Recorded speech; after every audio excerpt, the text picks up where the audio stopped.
Hello మాస్టారు.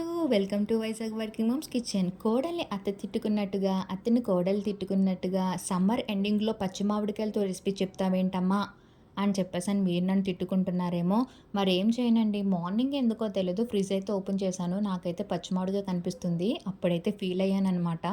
మ్యాంగోతో ఇన్ని recipes చేసి పెడుతున్నానే, అలాంటిది పచ్చి మామిడికాయతో ఈ రెసిపీ నేనెలా మిస్ అయిపోయాను అని చెప్పేసని రుద్రమదేవి యుద్ధానికి బయలుదేరినట్టుగా ఈ మ్యాంగో అండ్ టమోటాస్ అయితే పట్టుకొని కిచెన్‌లోకైతే ఎంట్రీ ఇచ్చేసానండి నేను. ఏం లేదు, ఒక పాన్ తీసుకొని టమోటోస్ కట్ చేసుకొని మంచిగా, అండ్ అలాగే మామిడికాయలను కూడా కట్ చేసుకొని, ఎండుమిర్చి, కొంచెం వెల్లుల్లి, కొంచెం సాల్ట్ వేసుకొనైతే కుక్ చేసుకోవాలండి. ఇవన్నీ పోపు దినుసులనమాట. పచ్చడిలోకైతే పోపు పెట్టుకుందాం అని చెప్పేసని రెడీ అయిపోయాను. అన్నీ పెట్టాను కానీ మెయిన్ ఇంగ్రీడియంట్ వెల్లుల్లి మర్చిపోయాను.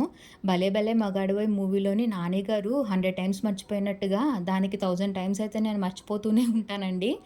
ఇప్పుడు ఇవి కుక్ అవుతున్నాయన్నమాట. నాకింకా కుకింగ్ సరిపోలేదు. సో, నేను ఒక 2 మినిట్స్ మళ్ళీ కుక్ చేసుకుంటున్నాను దీన్ని. వీటిని హై ఫ్లేమ్‌లో అయితే పెట్టి కుక్ చేసుకోవద్దు. లో ఫ్లేమ్‌లో పెట్టుకొని కుక్ చేసుకోండి. నేనైతే టెస్టింగ్‌కి రెడీ అయిపోయాననమాట. నా కుకింగ్ లెవెల్స్ అయితే సరిపోయాయి. మరీ ఎక్కువైతే కుక్ చేయాలనుకోవట్లేదు. దీన్ని నేను మిక్సీ పట్టేసుకున్నాను.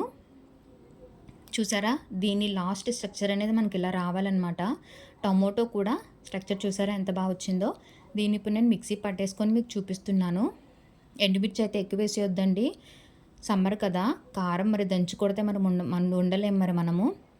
పోపు వేపేసుకుంటున్నాను. అలా వేపేసుకొని ఇలా పచ్చడిలో పెట్టేసుకుంటే సమ్మర్‌లో మంచిగా తినడానికి ఈ పచ్చడైతే రెడీ అయిపోయినట్టేనండి.